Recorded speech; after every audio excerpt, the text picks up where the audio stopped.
November 15th, 2023. Tank Rodriguez had ruled D Block at Millbrook for 8 years. 6'4", 280 pounds of muscle and scars, the kind of man who settled disputes with his fists and collected debts in blood. When the new fish walked into the yard that Tuesday morning, Tank did what he always did. He moved in for the welcome. The old man was small, maybe 140 pounds soaking wet. Gray hair, soft hands, the kind of privileged white guy who'd probably never thrown a punch in his life. Easy prey. Tank cracked his knuckles and started walking. 3 steps in, he stopped. The old man had turned around. Tank Rodriguez, who'd put 17 men in the infirmary, who'd never backed down from anyone, felt his blood turn to ice. Because he knew that face. He'd been staring at it in his nightmares for 23 years. The judge who killed his brother was finally within reach. Before we jump back in, tell us where you're tuning in from, and if this story touches you, make sure you're subscribed because tomorrow I've saved something extra special for you. Tank's hands trembled, not from fear but from rage so pure it threatened to consume him whole. 23 years of imagining this moment, and now Judge William Hartwell stood 30 feet away in Millbrook Orange, looking like every other broken man who'd walked through these gates. But Tank remembered when Hartwell wore black robes instead of prison scrubs. "Judge fucking Hartwell," Tank whispered, his voice carrying across the yard like a death sentence. The old man's shoulders stiffened. He'd heard. Good. Tank wanted him to know exactly who was coming for him. Around the yard, conversations died. Tank's crew, Luis, Bobby, and Chrome, materialized at his flanks like wolves scenting blood. They didn't know why their leader had gone statue still, but they recognized the predatory focus in his eyes. Someone was about to pay. "Boss?" Luis asked, gold teeth glinting. "We know this fish?" Tank's jaw worked like he was chewing glass. Miguel's judge. The name hung in the November air like a curse. Miguel Rodriguez, Tank's baby brother, 15 years old when Hartwell gave him probation instead of juvie. 3 months later, Miguel was bleeding out in a Bronx alley with a needle in his arm and a bullet in his chest. Chrome whistled low. "The one who let him walk? The one who killed him." Tank's voice was funeral quiet. "And now he's ours." Hartwell hadn't moved, but Tank could see the tension radiating through his thin frame. The old bastard knew exactly what kind of hell was coming for him. Tank started forward again, each step deliberate, measured. He'd waited 23 years for justice. He could take his time with the next 30 seconds. The yard had gone silent except for the scrape of Tank's boots on concrete. Even the guards in the towers seemed to sense the shift in atmosphere, hands moving closer to their weapons. "Turn around, Your Honor," Tank called out, his voice carrying the mock respect he'd dreamed of using. "Don't be rude to an old friend." Hartwell turned slowly, and Tank got his first clear look at the man who'd haunted his nightmares. 60-something, gray at the temples, lines carved deep around pale blue eyes. He looked older than Tank remembered from the courtroom, smaller somehow. Prison Orange had a way of shrinking men who'd once commanded respect. But those eyes, Tank remembered those eyes. Cold as January, looking down from the bench like Tank and Miguel were nothing more than case numbers to be processed. "Mr. Rodriguez." Hartwell's voice was steady, controlled, judge voice, like he still thought he held some kind of authority here. Tank's crew fanned out in a loose semicircle, cutting off escape routes. Standard procedure. The fish would learn quick that there was nowhere to run in D Block, nowhere Tank couldn't reach him. "You remember my name?" Tank stopped just outside arm's reach, close enough to smell the fierce sweat starting to bead on Hartwell's forehead. "I'm touched. Real fucking touched. I remember." "Do you?" Tank's voice dropped to a whisper that somehow carried more menace than any shout. "Because I remember everything about that day. Every word you said. Every time you looked at my brother like he was garbage." Hartwell's hands clenched at his sides, but he didn't step back. Tank had to give him credit. Most men would have already pissed themselves. "I remember telling the court that Miguel was a good kid who made one mistake," Hartwell said quietly. "I remember recommending treatment instead of incarceration." "You remember wrong." Tank's rage flared white hot. You remember what you want to remember.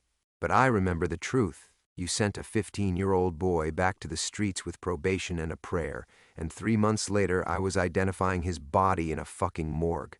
The words hung between them like broken glass. Around the yard, inmates had stopped pretending not to watch. This was better than cable. Tank Rodriguez settling an old score with a judge. Stories like this became legend in places like Millbrook. Miguel would have been safer in juvenile detention, Tank continued, his voice gaining strength. Away from the dealers, away from the gangs, away from the bullet that found him. But you thought you knew better. You thought your mercy meant something. For just a moment, something flickered across Hartwell's face. Pain, maybe, regret. But Tank was too far gone in his rage to care about the old man's feelings. And now you're here, Tank said, spreading his arms wide to encompass the concrete walls that would hold them both. Finally paying for your crimes. Except your debt ain't to the state, Your Honor. It's to me. Tank stepped closer, close enough to see the silver stubble on Hartwell's chin, close enough to watch the fear finally creep into those cold blue eyes. Welcome to Millbrook, Tank whispered. Hope you brought your prayers. The silence stretched taut as a wire, ready to snap. 2 men, 23 years of hate, and nowhere to hide from the reckoning that had finally come. The silence shattered like cheap glass when the yard bell rang, its metallic clang echoing off concrete walls like a gunshot. Tank held Hartwell's gaze for 3 more heartbeats, savoring the fear he'd finally managed to kindle in those pale blue eyes before stepping back with theatrical precision. Time's up, Your Honor, Tank said, his voice carrying just enough volume for the gathering crowd. But don't worry, we got all the time in the world to catch up. As Tank melted back into the shuffling mass of orange uniforms, Hartwell stood frozen in the November cold, watching 23 years of buried guilt take human form and walk away. His hands, he realized, were shaking.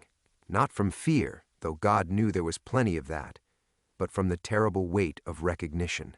Miguel Rodriguez. Sweet Jesus. He remembered that boy.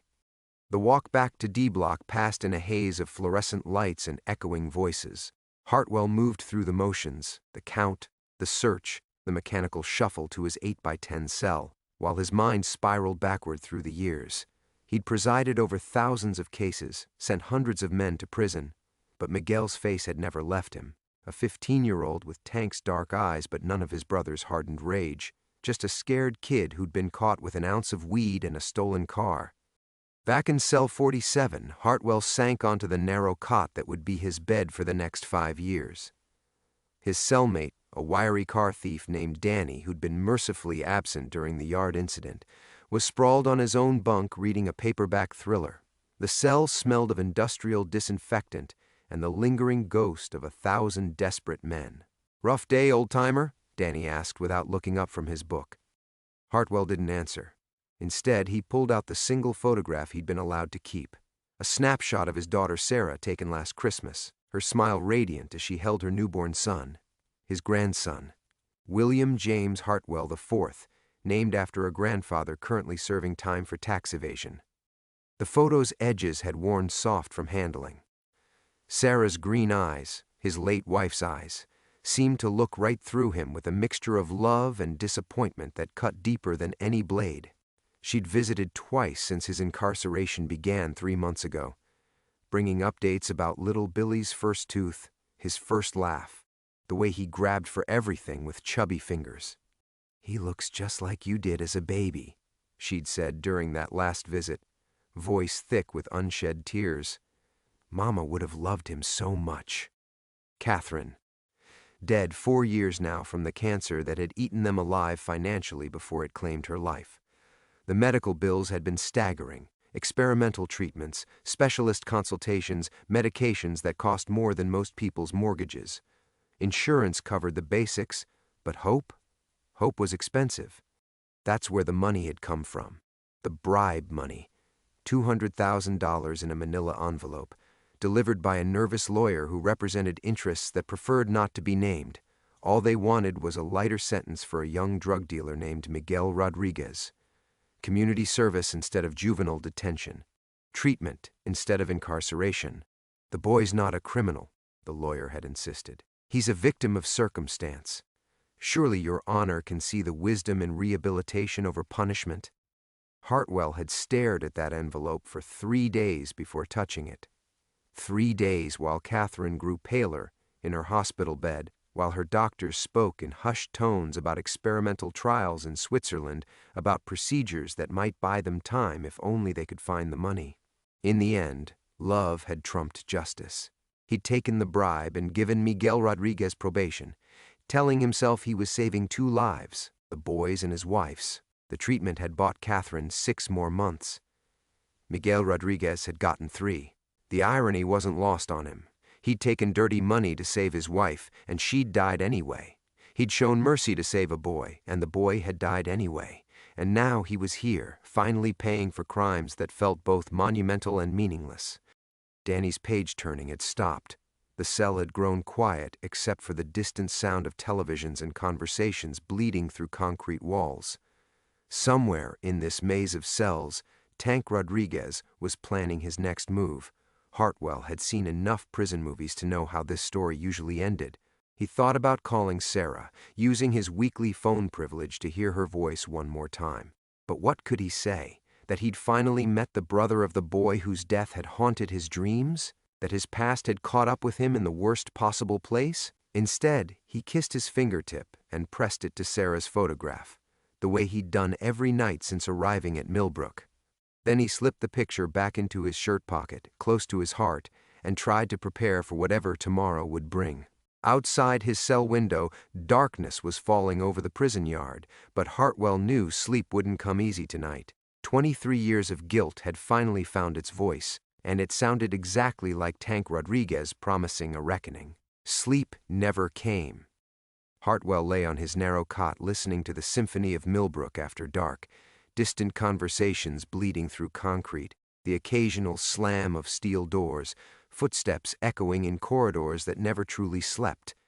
Danny's breathing had settled into the steady rhythm of unconsciousness hours ago, but Hartwell's mind refused to quiet. Every time he closed his eyes, he saw Miguel Rodriguez's face in that courtroom 23 years ago, young and frightened, sitting beside a public defender who looked barely older than his client. At 3:47 a.m., a shadow moved past their cell window, then another. Hartwell's blood chilled as he recognized the deliberate, measured footsteps of men trying not to be heard. Tank's crew, most likely, conducting some middle-of-the-night business that the guards would mysteriously fail to notice. He held his breath, praying they would pass by, knowing in his gut they wouldn't. The footsteps stopped outside cell 47. "Judge," came Tank's voice, barely above a whisper but carrying all the menace of a death sentence.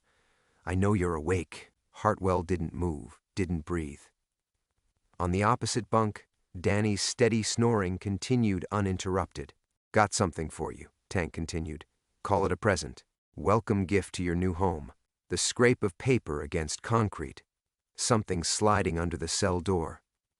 Then the footsteps retreated as silently as they'd come, leaving Hartwell alone with whatever message Tank had deemed important enough to deliver at 4 in the morning. He waited 10 minutes before moving, ears straining for any sound in the corridor. When he was certain they were gone, he slipped from his bunk and crept to the cell door. In the dim light filtering through the window, he could make out a manila envelope on the floor. His hands trembled as he picked it up. The envelope was thick, substantial, official-looking. Across the front, in Tank's surprisingly neat handwriting, the Honorable Judge William Hartwell. Back on his bunk, Hartwell opened the envelope with the care of a man defusing a bomb. Inside were photocopied documents, police reports, newspaper clippings, medical examiner records.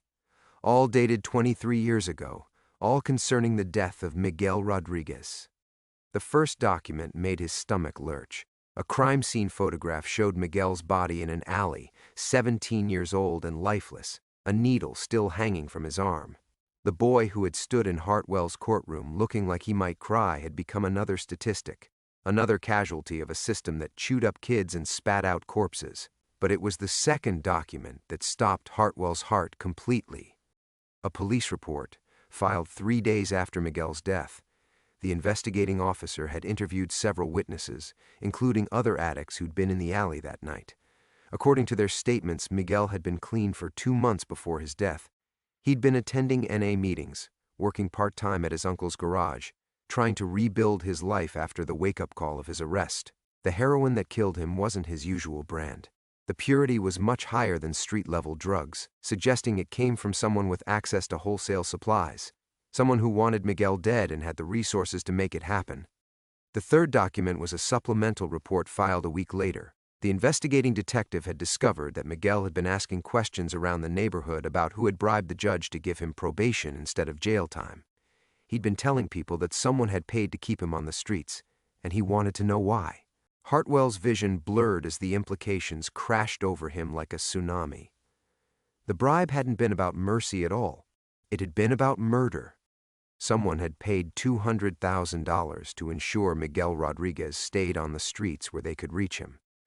They'd used Hartwell's desperation, his dying wife, his willingness to compromise everything he'd believed in for love. They'd turned him into an unwitting accomplice in a 17-year-old boy's execution. The final document was a handwritten note, Tank's neat script filling half a page. "Judge, you took money to kill my brother. Miguel figured it out before they silenced him. Now you know the truth. Question is, what are you going to do about it? We can tear each other apart like they want, or we can find out who played us both. Your choice. But either way, you're going to pay for what you did. Only question is whether you go down for being a killer or just being a fool. Meet me in the chapel tomorrow after evening chow. Come alone, Tank." Hartwell read the note 3 times before the words truly sank in. Then he leaned over the side of his bunk and vomited until there was nothing left in his stomach but bile and the bitter taste of 23 years' worth of lies. Outside his window, dawn was beginning to creep across the prison yard, painting everything the color of old blood. His old life, whatever remained of it, was over. Hartwell spent the day like a ghost haunting his own life. Through morning count, breakfast, the endless shuffle of prison routine, he moved on autopilot while his mind raced in circles like a trapped animal. The manila envelope sat hidden beneath his mattress, its contents burning through his consciousness with the persistence of acid. Every time he closed his eyes, he saw Miguel's crime scene photo superimposed over the memory of that frightened 15-year-old in his courtroom. He tried to tell himself it wasn't real. That Tank was playing psychological games, manufacturing evidence to torture him.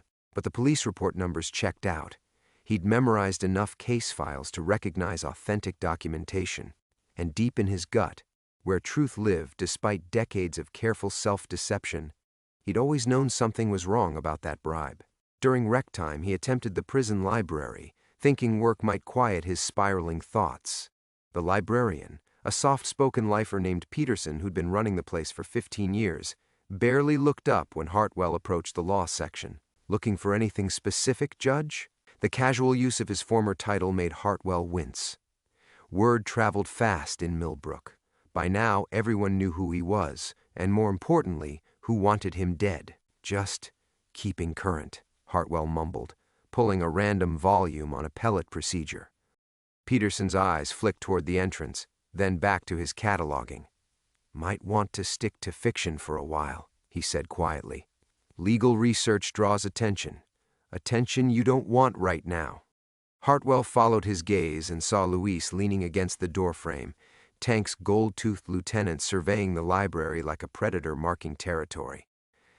Their eyes met for a brief second, before Luis smiled, the kind of smile that promised unpleasant things, and moved on. "They're watching me," Hartwell said. "They're watching everyone." Peterson's voice dropped to barely a whisper.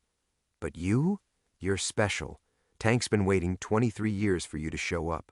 Question is, you gonna make it easy for him or what? What would you do?" Peterson closed his catalog and looked at Hartwell directly for the first time. "Me? I'd pray Tank kills me quick. But you got options. Such as?" "Protective custody. Holes safer than general population. And after that?" "There is no after that. You go in the hole, you don't come out. Not in one piece. Tank's got reach everywhere in this place." Peterson paused.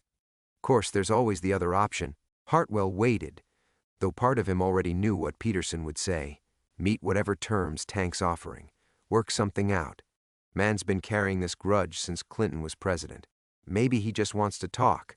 Tank Rodriguez doesn't strike me as the talking type. Tank Rodriguez, Peterson said carefully, isn't exactly what he seems. None of us are, Judge. That's why we're here. Back in his cell, Hartwell tried calling Sarah. The automated system informed him his weekly phone privilege had been suspended pending administrative review. When he asked the guard why, the man just shrugged. Orders from upstairs. Something about security concerns. They were isolating him, cutting off his connections to the outside world, making him dependent on whatever mercy Tank might show. Standard predator tactics. He'd seen enough criminal psychology studies to recognize the pattern. Dinner was a minefield of hostile stares and whispered conversations that died whenever he passed. Tank's influence radiated through D Block like heat from a furnace. Inmates who'd barely acknowledged his existence that morning now watched him with the fascination of spectators at a public execution. Even Danny seemed nervous when Hartwell returned to their cell. "Look, old-timer," his cellmate said, not meeting his eyes. "Nothing personal, but I put in for a transfer. Should go through tomorrow." "Because of Tank?" "Because of you." Danny finally looked at him. "Whatever beef Tank's got with you, I don't want to be collateral damage. Guards find your body in here. They're going to assume I had something to do with it. I got 18 months left. I ain't risking that for someone I barely know." Hartwell nodded, understanding completely. Survival in places like this meant avoiding other people's problems. Danny was just being smart. As evening chow ended and the prison settled into its nighttime rhythm, Hartwell found himself staring at the chapel entrance across the yard. Through the windows, he could see warm light spilling over empty pews, the simple cross mounted above a modest altar. It looked peaceful, innocent. It looked like a trap. But as Tank's note had made clear, Hartwell was going to pay regardless of what he chose. The only question was whether he'd go down as a killer or a fool. At 7:30 p.m., he made his choice. The chapel door opened with a whisper of hinges, and Hartwell stepped into whatever fresh hell awaited him. The chapel was empty except for Tank Rodriguez sitting in the front pew, his massive frame dwarfed by the simple wooden cross hanging above the altar. Candles flickered on either side of the sanctuary, casting dancing shadows across the walls that made the space feel more like a confessional than a place of worship. "Close the door, Judge." Hartwell's hand trembled as he pulled the heavy wooden door shut behind him. The click of the latch echoed through the silence like a gunshot. No turning back now. Tank didn't look up as Hartwell approached, his eyes fixed on the cross with an intensity that seemed almost reverent. "Funny thing about faith," he said conversationally. "Miguel had it right up until the end. Even after everything went to shit, kids still believed God was going to save him." Hartwell stopped 3 pews back, close enough to hear but far enough to run if this went sideways. "The documents you showed me are real." Tank finally turned, and Hartwell was startled to see tears glistening in the gang leader's eyes. "Took me 15 years to get my hands on those police reports. Cost me favors I'm still paying off. But I needed to know the truth about what happened to my baby brother. Tank, I swear I didn't know." "Shut up." The words cracked like a whip, but Tank's voice immediately softened. "I ain't done talking yet." Hartwell fell silent, his heart hammering against his ribs. "Miguel was going to be something special," Tank continued, his gaze drifting back to the cross. "Smart as hell, good with his hands, could fix anything mechanical. Mama always said he was going to be the one to break the cycle, you know. Get out of the neighborhood, make something of himself." Tank's massive hands clenched into fists on his knees. Then he got popped with that weed in the car. Stupid kid shit, but it scared him straight. He was ready to take his punishment, do his time in juvie, come out clean. That's what he told me the night before your sentencing. The words hit Hartwell like physical blows. He'd told himself for 23 years that the probation had been mercy, that he'd saved a young man from the prison system. Instead, he'd signed Miguel's death warrant with judicial compassion. "The lawyer who brought you the money," Tank said. "You remember his name? Morrison. James Morrison." The name felt like poison on Hartwell's tongue. Morrison worked for Vincent Torino. "You know that name?" Hartwell's blood ran cold. Everyone in the New York legal system knew Vincent Torino, loan shark, drug wholesaler, and rumored architect of half the organized crime in upstate, the kind of man who killed problems before they became headlines. Miguel owed Torino money, Tank continued. Not much, couple thousand from some gambling debt. But the kid was asking too many questions about where the drugs were coming from, talking about going clean and maybe helping the cops in exchange for wiping his record completely. The pieces fell into place with sickening clarity. Torino had needed Miguel dead but couldn't touch him while he was locked up in juvenile detention, so he'd bribed a desperate judge to keep the boy on the streets where accidents could happen. They used you, Tank said quietly. Used your dying wife, your desperation, your love, turned you into an accomplice without you even knowing it. Hartwell sank onto a pew, his legs no longer able to support the weight of this revelation. Jesus Christ. Miguel figured it out about 2 weeks before they killed him. Started asking around the neighborhood about who might have paid off the judge. Smart kid, too smart for his own good. Tank's voice cracked. He called me 3 days before he died. Said he was going to expose the whole thing, bring down everyone involved. Make sure no other kids got played the same way. They murdered him to keep him quiet. They murdered him because my brother had a conscience, something the rest of us lost a long time ago. Tank stood, his enormous frame casting shadows across the altar. Now here's what's gonna happen, Judge. Hartwell looked up, expecting to see rage or hatred in Tank's face. Instead, he saw something far more dangerous: purpose. You got 2 choices, Tank said. We can tear each other apart like they want us to. I can make your next 5 years hell, kill you slow and painful, get my revenge for Miguel. They'd love that, the corrupt judge and the gangbanger destroying each other, burying the truth forever. Or, Tank's smile held no warmth. Or we find Vincent Torino. We make him pay for using us both, and we make sure the whole world knows what really happened to my little brother. The candles flickered as if responding to the weight of his words. Hartwell stared at the cross, thinking about justice and vengeance, about the difference between the two and whether it mattered anymore. If we do this, he said slowly, there's no going back. For either of us. Judge, Tank replied, his voice carrying the weight of 23 years of grief. There already ain't no going back. The silence stretched between them like a taut wire, heavy with 23 years of misplaced hatred and the crushing weight of truth. Hartwell stared at Tank's outstretched hand, thinking about all the ways this could destroy them both. Before I agree to anything, Hartwell said slowly, I need to know something. How did you end up here? In Millbrook? Tank's expression shifted, a flicker of something Hartwell couldn't quite read. Armed robbery. Knocked over 3 liquor stores in Syracuse. When? 2 years ago. Tank's voice was steady, but his eyes darted away for just a moment. Why? Hartwell's legal mind, dormant for months under the weight of his guilt, suddenly snapped into focus. He'd spent 30 years reading faces, detecting lies, parsing testimony for inconsistencies. 2 years ago, Vincent Torino would have been 78 years old. A man that age doesn't orchestrate hits from prison. He delegates. Someone else has been pulling the strings. What are you getting at, Judge? I'm getting at the fact that armed robbery is a 15 to 25-year sentence in New York. You're looking at serious time. Hartwell stood, his mind racing through possibilities. Unless you had help, unless someone wanted Marcus Rodriguez in the same facility where William Hartwell was scheduled to serve his sentence. Tank's jaw tightened. You're talking crazy. Am I?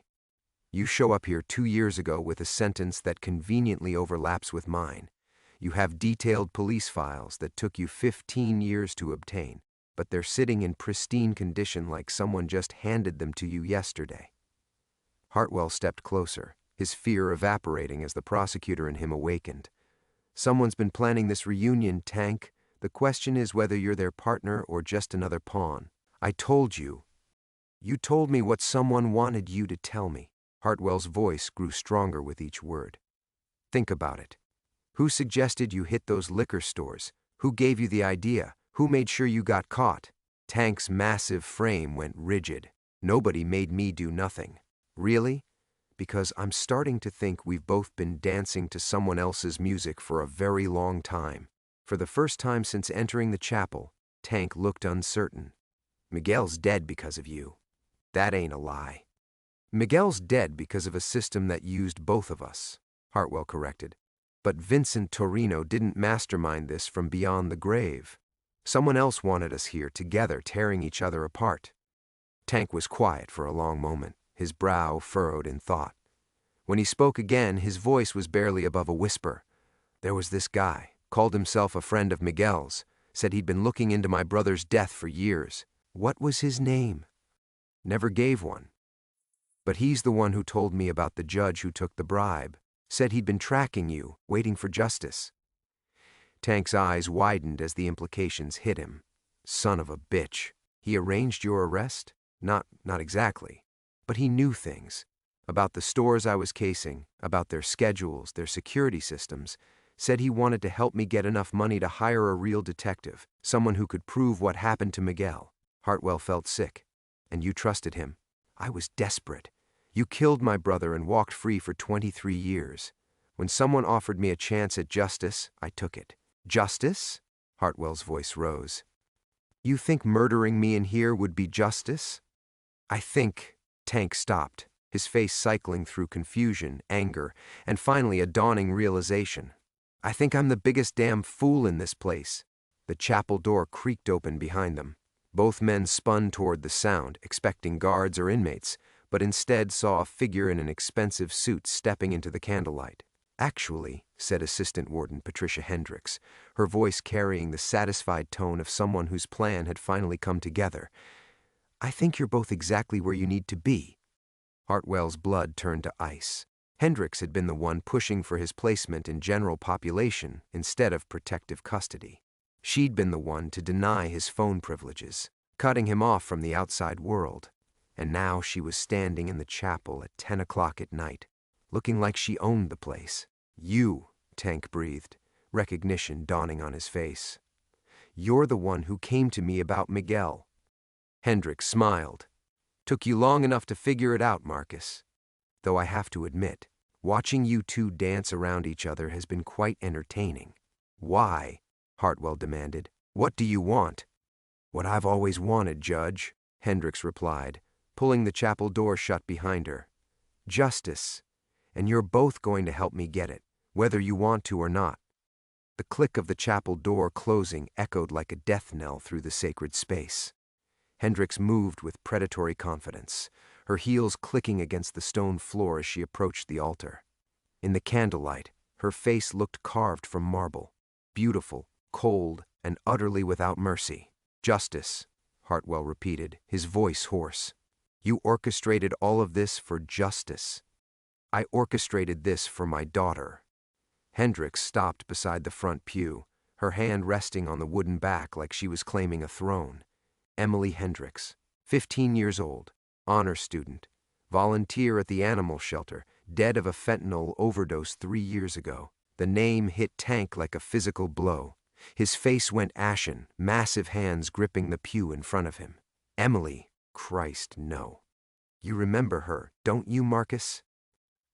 Hendricks's voice carried the serene calm of someone who'd moved beyond grief into something far more dangerous.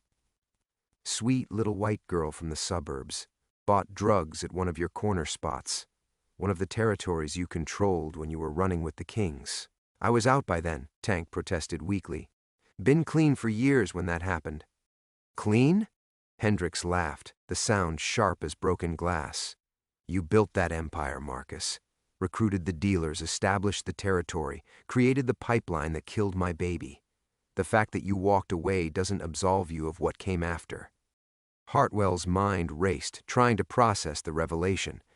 You used Tank's grief to get him here, used my guilt, but why, if your daughter bought drugs from his organization? What does that have to do with Miguel's death? Everything. Hendricks pulled out her phone, fingers dancing across the screen. Miguel Rodriguez wasn't just asking questions about his own case, Judge. He was investigating a whole network of corruption. Judges, prosecutors, police, all taking money from Vincent Torino to keep his operation running smoothly. She held up the phone, showing them a photograph of a young Hispanic man with intelligent eyes and Miguel's same stubborn jawline. He was going to expose everyone involved. Every bribed official, every dirty cop, Every politician who looked the other way while poison flowed into our communities. That's impossible, Hartwell said. Miguel was 15. He couldn't have. Miguel was a genius, Tank interrupted, his voice thick with pain.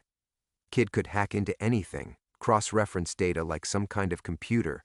If he wanted to map out corruption, he could do it. Hendricks nodded approvingly. Torino's people killed him to protect dozens of careers, including yours, Judge. Your name was at the top of Miguel's list, the first domino in a chain that would have brought down half the criminal justice system in upstate New York. The chapel spun around Hartwell as the full scope of his unwitting complicity crystallized. You want revenge on all of us. I want justice, Hendricks corrected. Real justice. Not the perverted version you dispense from your bench, or the street justice Marcus dealt out for the kings. I want the truth exposed and everyone responsible held accountable. Tank stood slowly, his bulk casting enormous shadows across the altar. So, what's the plan? You gonna kill us both and frame it as gang violence? Kill you? Hendricks seemed genuinely amused.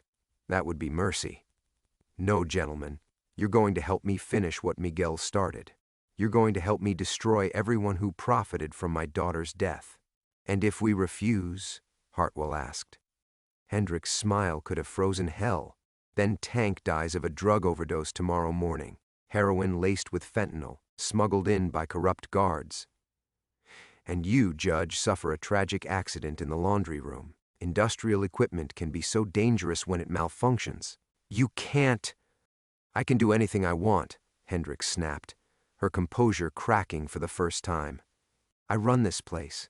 I know every guard's weakness, every inmate's price, every secret these walls contain.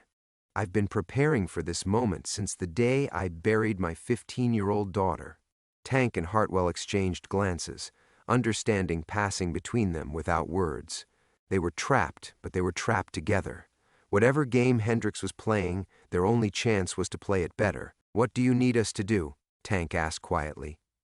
Hendricks's smile returned, predatory and satisfied.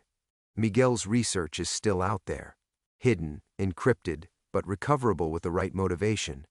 You two are going to help me find it. Then you're going to help me use it to burn down everyone who ever took Vincent Torino's money. And after that? After that, Hendricks said, moving toward the chapel door. We'll see if either of you deserves to survive what's coming. The candles flickered in her wake as she left them alone with their choices.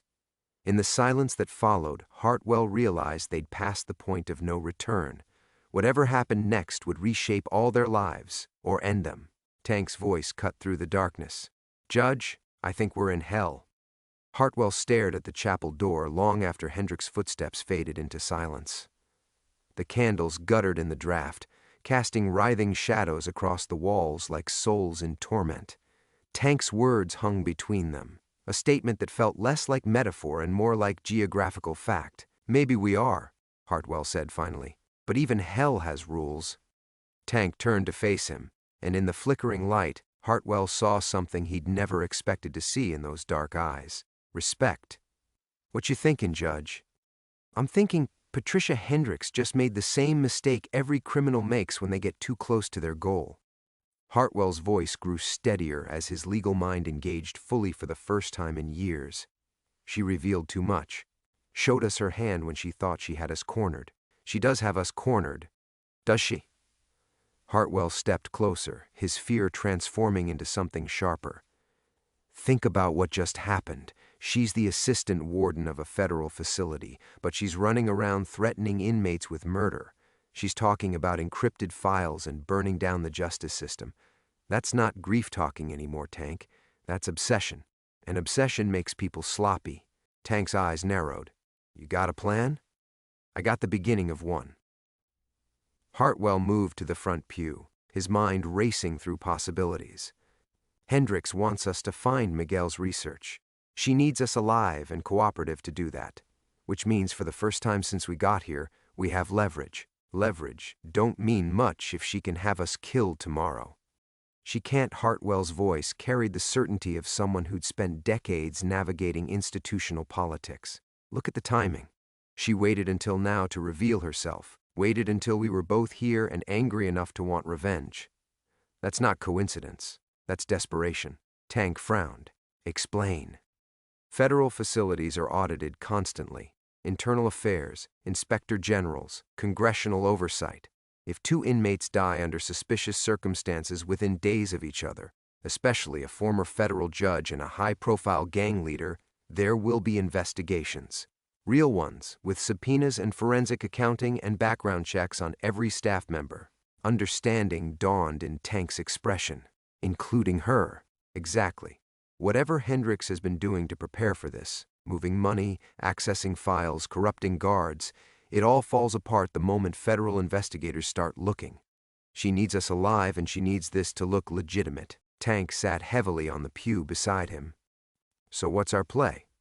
Hartwell stared at the cross, thinking about justice and vengeance, about the difference between them and whether Miguel Rodriguez had understood that distinction. We give her what she wants, but we do it our way. Judge, with all due respect, this woman's been planning revenge for 3 years. She ain't gonna let us dictate terms. She will if we find Miguel's files first. Hartwell turned to face Tank fully. Think about it. Your brother was 15, brilliant and paranoid about getting killed. Where would a kid like that hide something he thought was worth dying for?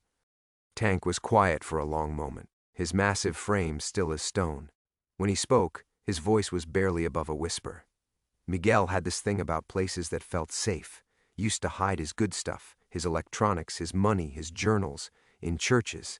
Said God's house was the one place nobody would look for a criminal's secrets. What churches? Our Lady of Sorrows, on the south side, where we went when we were kids, before Mama died. Tank's voice cracked slightly. Father Martinez still runs it. Knew Miguel since he was baptized. Kid trusted him more than anybody. Hartwell felt pieces clicking into place. Miguel found out he was marked for death. He had evidence that could bring down a corruption network worth millions, so he hid it in the safest place he knew, with the one person he trusted absolutely. Father Martinez. Tank's eyes widened. That's why Hendricks needs us. She can't just walk into a church and demand a priest turn over some dead kid's secrets. But if we ask, we're grieving family and a repentant judge seeking to make amends. We're not a corrupt federal employee trying to steal evidence. Tank stood abruptly, pacing to the altar with restless energy. This could work. But Judge, if we do this, if we actually find Miguel's research, we can't give it to Hendricks. Why not? Tank turned back to him, and Hartwell saw the weight of 23 years in his expression. Because my brother wasn't trying to destroy the system. He was trying to fix it. Miguel believed in justice, real justice. Not the kind that comes from revenge or hatred, but the kind that comes from truth. You want to honor his memory. I want to finish what he started. The right way. Tank's voice carried a conviction that transformed him from gang leader to something approaching the man he might have been in different circumstances. Those files don't belong to Hendricks or to us. They belong to everyone who ever got screwed by the system Miguel died trying to expose. Hartwell stood, feeling something shift inside him. Not redemption exactly, but purpose. Then we find the files. We use them to protect ourselves from Hendricks. And then we make sure the truth comes out the way Miguel wanted it to. Tank extended his hand again, but this time there was nothing tentative about the gesture. Partners. Hartwell gripped the offered hand firmly. Partners. Outside the chapel, thunder rumbled through the night sky, and both men understood they'd just declared war on forces far more dangerous than anything these prison walls contained. The storm that had threatened all night finally broke 3 days later, just as Tank and Hartwell stood before Father Martinez in the cramped office behind Our Lady of Sorrows. Rain lashed the windows while the elderly priest's weathered hands trembled as he pulled a sealed metal box from behind a loose brick in the wall.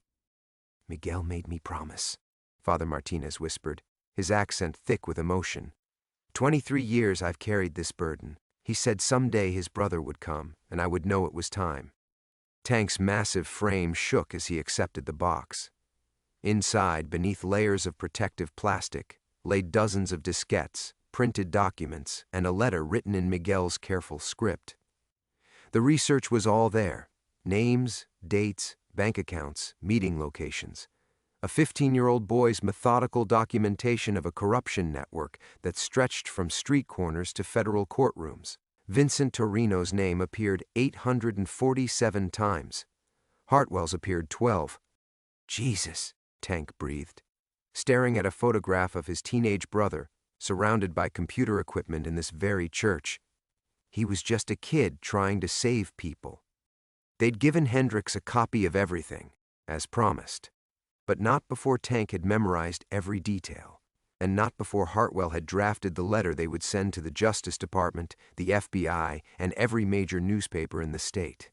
Miguel's truth would finally see daylight, but not as Hendricks' weapon, as his legacy.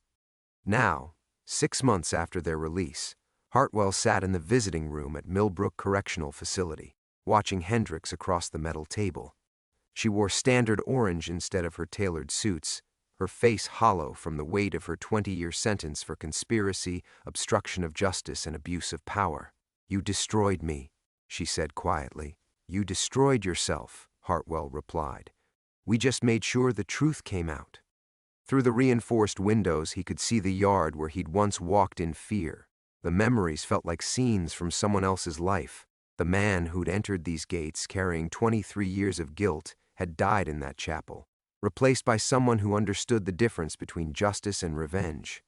Tank visited every month, usually bringing news of his community center in Syracuse or stories about the kids he mentored, children whose older brothers might have ended up like Miguel, without someone to show them a different path.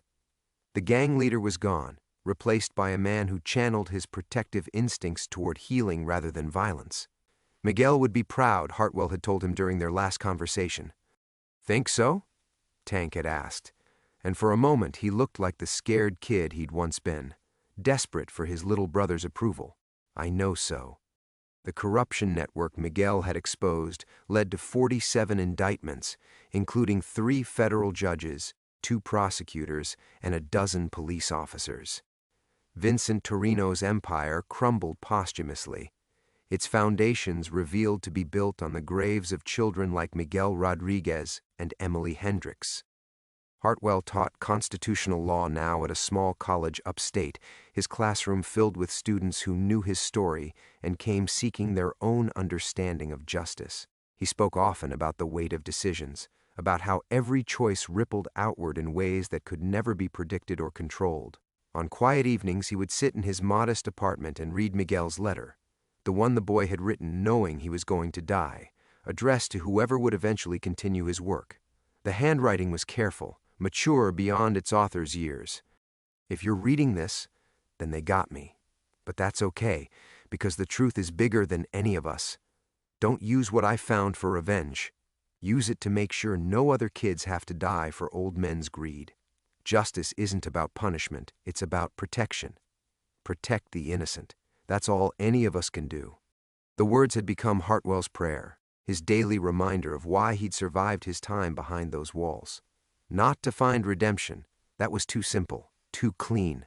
He'd survived to bear witness, to carry forward the wisdom of a 15-year-old boy who understood justice better than any judge who'd ever worn robes.